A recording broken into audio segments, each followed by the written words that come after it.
الحمدللہ صوبہ آسام میں عالمی شورا اور اکابر ثلاثہ کے نہج پر کام پہلے اگرچہ بہت زیادہ نہیں ہو رہا تھا، لیکن ابھی 1-2 سال سے ماشاءاللہ بہت کام ہو رہا ہے۔ اس سال پورے آسام میں 3 بڑے اجتماع ہو رہے ہیں۔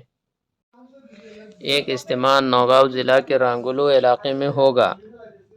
اور یہ اجتماع 6، 7، 8 فروری کو ہوگا۔ گزشتہ 25 دسمبر کو اس اجتماع کی بنیاد رکھی گئی ہے۔ اس بنیادی پروگرام میں آسام کے مایہ ناز علماء، مفتیان کرام، مشائخین اعظام، مدارس کے ذمہ داران، مدارس کے اساتذہ اور تبلیغی ذمہ داران نے شرکت کی۔ خاص کر جمعیت علماء کے صدر محترم حضرت مولانا مشتاق انور صاحب دامت برکاتہم نے بھی شرکت کی۔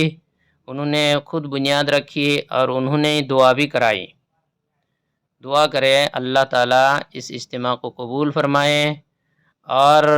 پوری امت کو اس اجتماع کے ساتھ جوڑنے کی توفیق عطا فرمائے، اور تبلیغ میں جو اختلاف ہے اس اختلاف کو ختم کر کے ساری امت اسی عالمی شورا کے نہج کے ساتھ مل کر کام کریں۔ اللہ تعالیٰ ہم سب کو توفیق عطا فرمائے کہ ہم صحیح راستے پر چلے، اہل حق کے ساتھ چلے، علماء کے ساتھ مل کر کام کرے، اور مولانا سعد صاحب اور ان کی جو جماعت ہے اس کو ہم بالکل الگ چھوڑ دیں